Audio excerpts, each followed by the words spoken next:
अस्सलाम वालेकुम, मैं हूं वकार अज़ीम और आप देख रहे हैं डॉक्टर ऑफ केमिस्ट्री। और आज हम एक ऐसा टॉपिक डिस्कस करने लगे हैं जो कि लेस डिस्कस्ड है, मोस्ट इम्पॉर्टेंट है और बच्चों को बहुत ज़्यादा मुश्किल लगता है, डिफ़िकल्ट लगता है। आज हम उसको डिस्कस करते हैं और बड़ा ही आसान सा, जैसे मैंने पहले लेक्चर में कहा था कि चुटकी बजाने के बाद ये याद हो जाएगा। आइए डिस्कस करते हैं। हमारे पास आज दो टॉपिक हैं। एक हमारे पास है non ideal behaviour of gases और दूसरा हमारे पास है van der Waals correction, volume correction है और प्रेशर करेक्शन है। आइडियल बिहेवियर और आइडियल गैसेस बच्चों के लिए दर्द सर रहते हैं और हमेशा ही रहते हैं। तो मैंने सोचा कि इसको थोड़ा सा आसान भाषा में, आसान अल्फाज में आप तक पहुंचाने की कोशिश की जाए। तो आइए डिस्कस करते हैं कि हमारे पास नॉन आइडियल बिहेवियर क्या है। और ये जो चैप्टर 3 है, ये जब हमने शुरू किया था तब ही हमने आइडियल गैसेस और नॉन आइडियल गैसेस को ब्रीफली डिस्कस कर लिया था। तो आज हम इसको यानी नॉन आइडियल बिहेवियर को डिस्कस करते हैं कि इसकी रीज़न क्या है, जो आइडियलिटी है वो एग्जिस्ट क्यों नहीं करती और हमेशा गैसेस रियल गैसेस ही क्यों होती हैं। तो आइए डिस्कस करते हैं। हमारे पास आइडियल गैसेस वो गैसेस होती हैं, गैसेस विच ओबे गैस लॉज, जो सबसे पहले क्या करें, गैस लॉज को ओबे करें। और किन कंडीशंस में ओबे करें? Under all conditions of temperature and pressure. चाहे आप टेम्परेचर और प्रेशर जो मर्जी रखें, आपकी गैस हमेशा हमेशा गैस लॉज को ओबे करेगी। और ऐसा होता नहीं है। नॉर्मली हम क्या कहते हैं कि जब हमारे पास एब्सोल्यूट ज़ीरो आ जाती है, -273.16 डिग्री सेल्सियस पे हम पहुंचते हैं, तो हमारी गैस रहती ही नहीं है, वो तो लिक्विड में कन्वर्ट हो जाती है। वो टेम्परेचर ही अनअटेनेबल है गैसेस के लिए। इसी तरह से gases which have no forces of attraction between their molecules, उन्हें भी हम क्या कहते हैं? आइडियल गैसेस कहते हैं। और जो इनके अपोजिट होंगी वो नॉन आइडियल गैसेस होंगी। अब तीसरी स्टेटमेंट मैंने ये लिखी कि ideal gases do not exist. Ideal gases exist ही नहीं करती, यानी कायनात में अल्लाह ताला ने ऐसी कोई गैस बनाई ही नहीं है।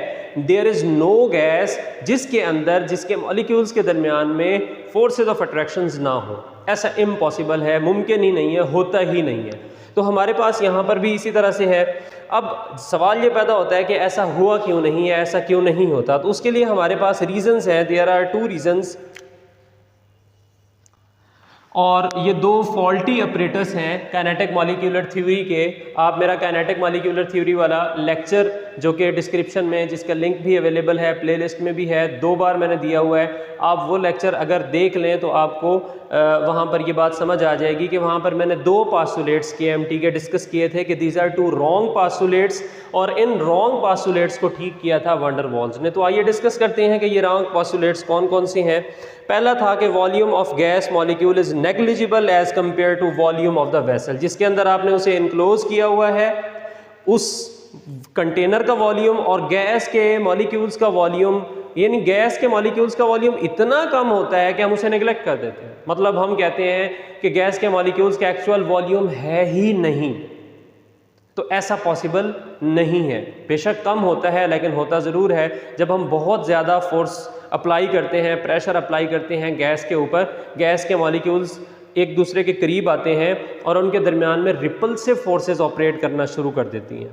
तो वो रिपल्सिव फोर्सेस उस वक्त ऑपरेट करती हैं जब गैस के मॉलिक्यूल्स एक दूसरे की विसिनिटी में, एक दूसरे के बिल्कुल करीब आना शुरू हो जाते हैं। ठीक है, तो गैस के मॉलिक्यूल्स का जो वॉल्यूम है उसे नेग्लेक्ट नहीं किया जा सकता और इसको वॉल्यूम करेक्शन में हमने डिटेल में डिस्कस करना है। देखें, वॉल्यूम करेक्शन बुक में काफ़ी लेंथी पैराग्राफ में शो की हुई है, जबकि मैंने बिल्कुल 2-3 लाइंस में इसको जो है वो एक्सप्लेन किया हुआ है। इसे भी डिस्कस कर लेते हैं। एक और सवाल जो बच्चे ज़्यादा करते हैं कि सर आप लेक्चर को जब आप रिकॉर्ड करते हैं तो आप साथ के साथ लिखा करें, उससे हमें ज़्यादा समझ आती है। तो उसकी रीज़न ये है कि हम चाहते हैं कि हम मिनिमम टाइम में आपका टाइम बचा के, क्योंकि जाहिर सी बात है कि आपके पास टाइम नहीं है पढ़ने का, आपको और भी बहुत सारे बिजनेसेस करने होते हैं, तो हम चाहते हैं कि मिनिमम टाइम में मैक्सिमम अंडरस्टैंडिंग लेक्चर्स के थ्रू प्रोवाइड की जाए। इसी वजह से मैं ये कोशिश करता हूँ कि वो वाला टाइम जो मुझे लिखने में लगता है वो मैं पहले लिख लेता हूँ और उसके बाद मैं इनको एक्सप्लेन कर देता हूँ, ताकि आपको तो एक्सप्लेनेशन चाहिए होती है, तो आप स्टेप बाय स्टेप वीडियो को फॉलो करके ये सारी चीज़ें समझ सकते हैं। तो हमारे पास क्या है कि गैस के मॉलिक्यूल्स का एक्चुअल वॉल्यूम ऑफ वेसल के मुकाबले में नेग्लिजिबल नहीं होता। The second point is that there are no forces of attraction between gas molecules. ये भी रॉन्ग पॉस्टुलेट है, झूठ बोला था KMT ने। ऐसा होता ही नहीं है कि गैस के मॉलिक्यूल्स के दरमियान में फोर्सेज ऑफ अट्रैक्शंस ना हो। उसकी रीज़न ये है कि बेशक गैस के मॉलिक्यूल्स एक दूसरे के बहुत ज़्यादा दूर होते हैं, लेकिन स्टिल उनके दरमियान में enough forces of attractions exist करती हैं जिन्हें डिस्कस किया जा सकता है, जो कि हमने प्रेशर करेक्शन में डिस्कस करना है। उसके बाद आ जाते हैं कि हमारे पास जो गैसेस आइडियल बिहेवियर क्या है और गैसेस आइडियल बिहेवियर से किस तरह से अपने आप को डेविएट करती हैं, डेविएशन किस तरह से शो करती हैं। तो याद रखिएगा बेटे कि हमारे पास PV is equal to nRT ideal gas equation है। इसमें अगर हम ऐसा करें कि PV ओवर RT ये हमारे पास किसके इक्वल हो जाता है, कंप्रेसिबिलिटी फैक्टर के इक्वल हो जाता है।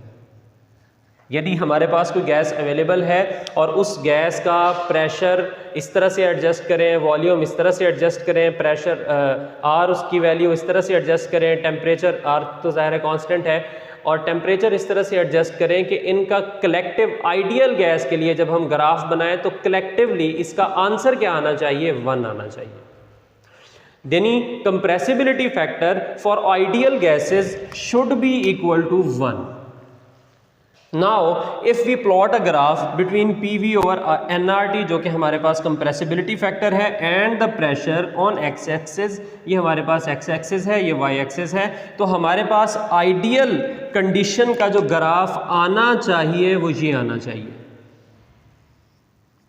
यानी जब हम ये प्रोग्रामिंग दे दें कंप्यूटर को और उसको डिफरेंट गैसेस भी दे दें, कंडीशन भी दे दें टेम्परेचर की और प्रेशर की, तो सारी गैसेस अगर वो आइडियल होंगी तो वो सारी की सारी गैसेस, ये वाली जो बोल्ड लाइन है जो कि 1 के सामने है, बिल्कुल पैरेलल है, सारी की सारी गैसेस का जो ग्राफ है वो यहाँ पे आना चाहिए, लेकिन ऐसा होता नहीं है। अब हम आगे डिस्कस करते हैं कि हमारे पास क्या है। हमने ग्राफ बनाया 2 कंडीशंस पे। एक कंडीशन हमने रखी 0 डिग्री सेल्सियस की और एक कंडीशन हमने रखी 100 डिग्री सेल्सियस की, और हमने 4 गैसेस ली हैं। एक हमारे पास हीलियम है, दूसरी हमारे पास हाइड्रोजन है, तीसरी हमारे पास नाइट्रोजन है और चौथी हमारे पास क्या है जी, कार्बन डाइऑक्साइड।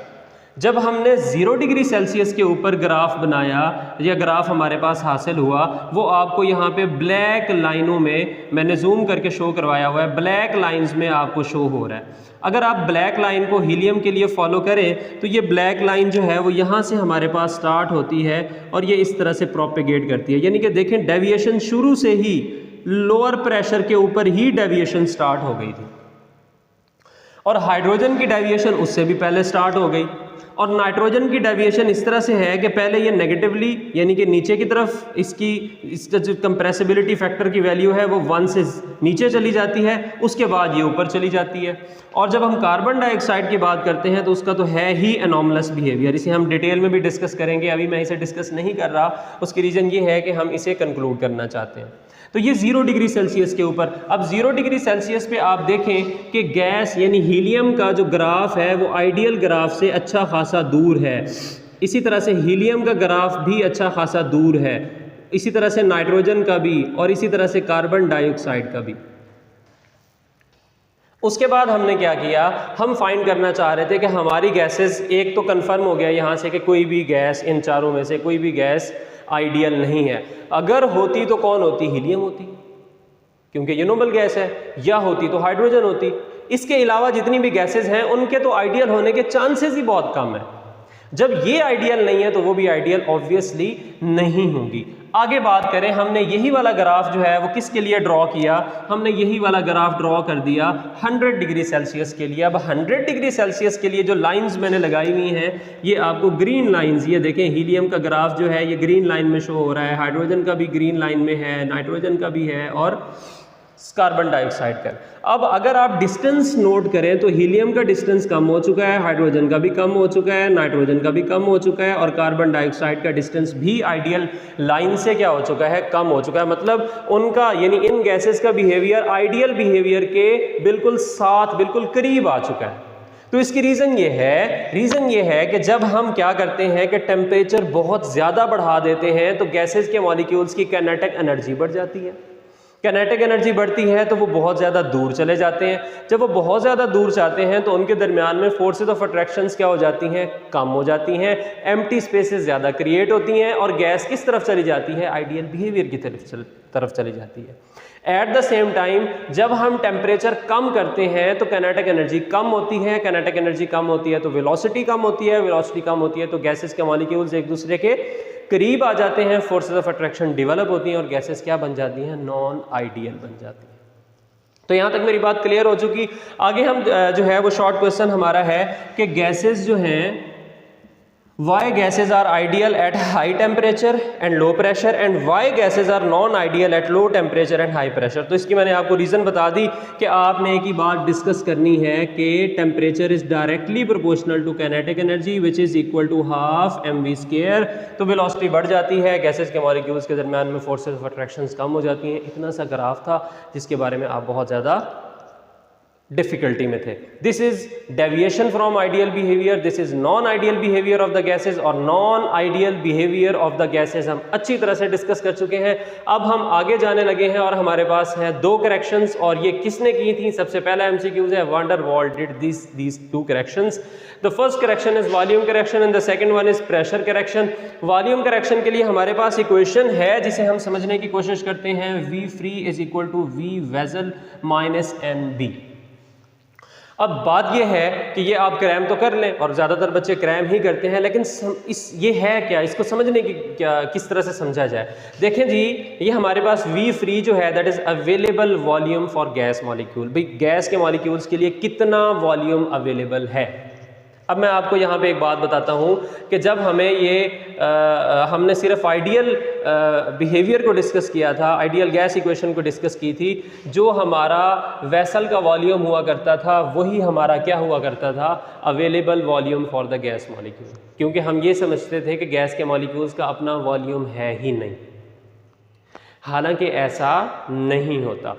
आपको क्या करना पड़ेगा, वेसल में से B एक फैक्टर है जिसे हम कहते हैं इफेक्टिव वॉल्यूम, जो कि कांस्टेंट है, हर गैस के लिए कांस्टेंट होता है।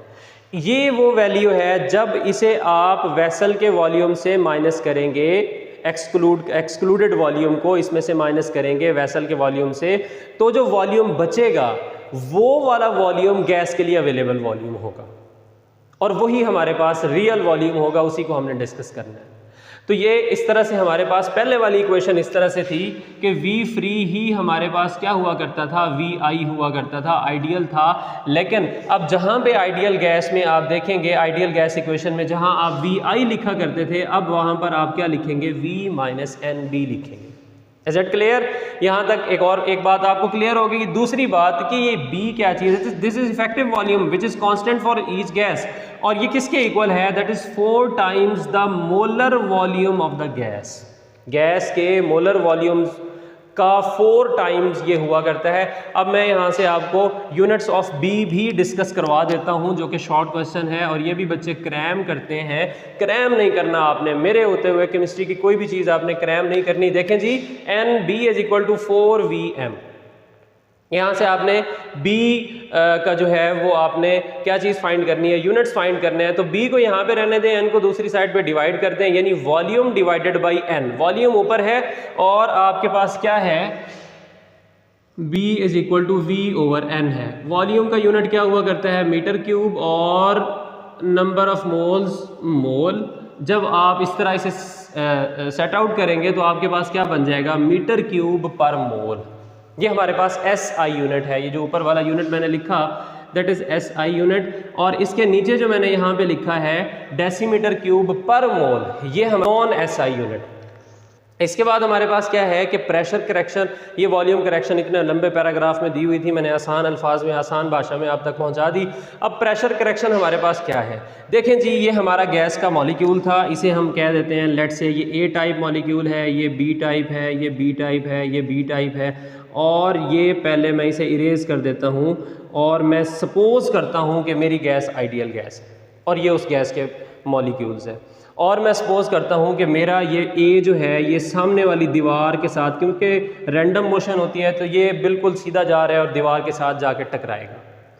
जब मेरी गैस आइडियल है तो ये वाला जो मॉलिक्यूल जा रहा है ये जब जाके टकराएगा और जो प्रेशर एग्जर्ट करेगा वही प्रेशर आइडियल प्रेशर होगा।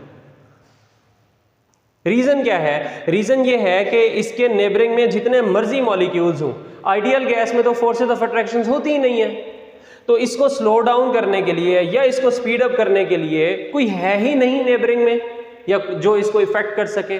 तो इस वजह से हम क्या करते हैं, आइडियल केस में हम कहते हैं कि जो भी प्रेशर एक्सर्ट हो रहा होगा वही हमारे पास क्या होगा, आइडियल प्रेशर होगा। लेकिन द पॉइंट इज दैट हमारी गैस आइडियल गैस नहीं है, रियल गैस है, और रियल गैसेस के अंदर फोर्सेस ऑफ अट्रैक्शन होती हैं। इसका मतलब इस ए को ये वाला बी अपनी तरफ खींच रहा है।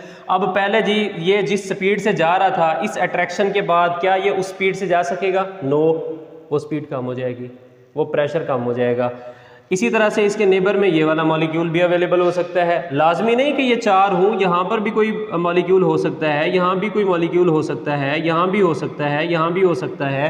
तो ये कुल मिला के जितनी स्पीड से वो जा रहा था और प्रेशर एक्सर्ट कर रहा था, ये सारे मॉलिक्यूल्स मिल के उसके उस प्रेशर को कम कर देंगे। कितना कम करेंगे उसे हमने किससे जाहिर किया हुआ है? पी प्राइम से। और मैंने यहाँ पे लिखा कि P is equal to P I. पहले तो P is equal to P I था, लेकिन अब आइडियल प्रेशर नहीं है, अब आइडियल प्रेशर कम हो गया। कितना कम हुआ? P प्राइम कम हुआ। ये P प्राइम वो प्रेशर है that is decreased due to attractive forces. यहाँ पे नो फोर्सेस ऑफ अट्रैक्शंस थी तो P पी आई का इक्वल था। जब अट्रैक्टिव फोर्सेस आ गई तो जितनी अट्रैक्टिव फोर्सेस होंगी आप वो टोटल में से माइनस कर दें, बात खत्म। तो अब हमारे पास इसे ज़रा रीअरेंज करें। पी आई की वैल्यू हम निकालना चाहते हैं जो कि हम किस इक्वेशन में पुट करेंगे? आइडियल गैस इक्वेशन में पुट करेंगे। तो पी आई हमारे पास बनता है P प्लस पी प्राइम के इक्वल। अब इसे हमने सॉर्ट आउट करना है। यहाँ से हम पहले देख लेते हैं कि हमारे पास P प्राइम क्या चीज़ है। देखें जी, P प्राइम जो है ये अट्रैक्टिव फोर्सेस हैं और ये डायरेक्टली प्रोपोर्शनल है कंसंट्रेशन ऑफ द मॉलिक्यूल्स। जितना ज़्यादा मॉलिक्यूल्स होंगे उतना ज़्यादा ये फोर्सेस होंगी। तो हमने लिखा हुआ हमारे पास दो टाइप के मॉलिक्यूल्स हैं, A और B। अब CA concentration of A molecule और CB concentration of B molecule. अब कंसंट्रेशन का हमें पता है कि वो किसके इक्वल हुआ करती है? N/E। नंबर ऑफ मोल्स को वॉल्यूम से डिवाइड कर दें तो ये कंसंट्रेशन। इसी तरह से CB की भी हमारे पास क्या होगी? N/V के इक्वल होगा। तो कुल मिला के हमने क्या किया? P प्राइम डायरेक्टली प्रोपोर्शनल है N/E मल्टीप्लाइड बाय N/V। अब आप इनको सॉर्ट आउट करें, इसे रिप्लेस करें इक्वल के साइन के साथ, तो एक कांस्टेंट लगाना पड़ेगा जो कि हमारे पास A है। N multiplied by N N square बन जाएगा, V multiplied by V V square बन जाएगा। तो इक्वेशन हमारे पास बनी P prime is equal to AN square over V square. अब हमने क्या करना है, जहाँ P प्राइम लिखा हुआ था वहाँ पर हम उसकी वैल्यू पुट कर देंगे जो कि हम आगे करेंगे। अब इससे पहले हमने क्या करना है? A के यूनिट्स को कैलकुलेट करना है। यूनिट्स ऑफ A हमने कैलकुलेट कर, देखिए जी A किसके इक्वल बनता है? A को आप यहाँ रहने दें, V मल्टीप्लाई हो जाएगा P से और N डिवाइड हो जाएगा। P V square over N square is equal to, अब P की जगह लिखें आप Nm-2 न्यूटन पर मीटर स्क्वायर और V की जगह लिखें मीटर क्यूब और इसका स्क्वायर, और इस तरह से इसको सॉर्ट आउट करें तो आपके पास SI इसके यूनिट्स, क्योंकि प्रेशर का SI यूनिट हुआ करता है न्यूटन पर मीटर स्क्वायर। तो SI यूनिट्स हमने कैलकुलेट किए तो वो बने Nm और इसकी पावर 4, उसके बाद पर मोल हमारे पास बन गया। और जब आप नॉन SI यूनिट की बात करेंगे तो वो हमारे पास क्या बनेंगे? हम वॉल्यूम की जगह पे क्या चीज़ लिया करते हैं? डेसीमीटर क्यूब, और प्रेशर का जो यूनिट है वो हम क्या लिया करते हैं? ATM लिया करते हैं। तो हमारे पास नॉन SI यूनिट ये बनेंगे। तो जब ये शॉर्ट क्वेश्चन में A और B के यूनिट्स पूछे जाएं तो आपने इसी तरह से एक्सप्लेन करने हैं। अब हमारे पास आइडियल गैस इक्वेशन थी PI/VI is equal to nRT। PI की जगह हमने लिखा P प्लस P प्राइम और VI की जगह पे हमने लिखा V माइनस NB और ये इक्वल हमने कर दिया nRT के, इसे हमने नहीं छेड़ना। P प्राइम की जगह आप लिखें AN स्क्वायर और V स्क्वायर, तो हमारे पास इक्वेशन ये बन गई P plus AN square over V square is equal to V minus NB is equal to nRT। इसे कहते हैं रियल गैस इक्वेशन या वांडर वॉल्स इक्वेशन कहते हैं जी। तो this was all about pressure and volume correction, और ये बहुत ज़्यादा मुश्किल नहीं है, और ये सिर्फ 17 से 18 मिनट का जो लेक्चर है आप इसको देख लें तो ये इतना बड़ा जो लेक्चर था, इतना बड़ा टॉपिक था, उसे मैंने कंक्लूड कर दिया यानी कि वो उर्दू में किस तरह से कहते हैं आपको बेहतर पता होगा कि दरिया को कूज़े में बंद करना। तो मैंने कोशिश की है उस तरह बंद करने की और होप्स हो कि ये आपको समझ आएगा। हाँ, अगर आपका कोई प्रॉब्लम है, इस लेक्चर की PDF चाहिए या किसी भी चैप्टर के नोट्स चाहिए या आपको वर्चुअल असिस्टेंसी चाहिए या आपको कोई और इशू है, तो आप हमें व्हाट्सएप पे, इंस्टाग्राम पे, फेसबुक पे, यूट्यूब पे अप्रोच कर सकते हैं। हम हमेशा आपकी खिदमत के लिए हमेशा अवेलेबल हैं। अपनी दुआओं में बहुत ज़्यादा याद रखिएगा। मिलते हैं नेक्स्ट लेक्चर में, तब तक के लिए अल्लाह हाफ़िज़।